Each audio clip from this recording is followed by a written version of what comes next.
বৈশ্বিক নানা প্রতিকূলতা সত্ত্বেও গত অর্থবছরে তৈরি পোশাক রপ্তানিতে ৮.৮৪% প্রবৃদ্ধি করেছে বাংলাদেশ।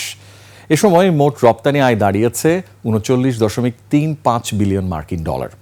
আর যুক্তরাষ্ট্রের বাজারে পোশাক রপ্তানি বেড়েছে ১৪%। বাংলাদেশ রপ্তানি উন্নয়ন ব্যুরোর তথ্য বলছে, ইউরোপীয় ইউনিয়ন এখনও বাংলাদেশের সবচেয়ে তৈরি পোশাকের বড় রপ্তানির গন্তব্য। এই বাজারে রপ্তানি আয় হয়েছে ১৯.৭১ বিলিয়ন ডলার, যা দেশের মোট আরএমজি রপ্তানির ৫০.১০%। যুক্তরাষ্ট্রে রপ্তানি হয়েছে ৭.৫৪ বিলিয়ন ডলার, যা মোট রপ্তানির ১৯.১৮%।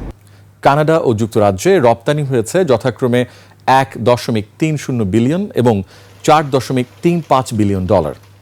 এদিকে এ সময় যুক্তরাষ্ট্রের বাজারে রপ্তানি প্রবৃদ্ধি হয়েছে ১৩.৭৯%, আর ইউর বাজারে ৯.১০% এবং কানাডায় ১২.০৭% প্রবৃদ্ধি হয়েছে।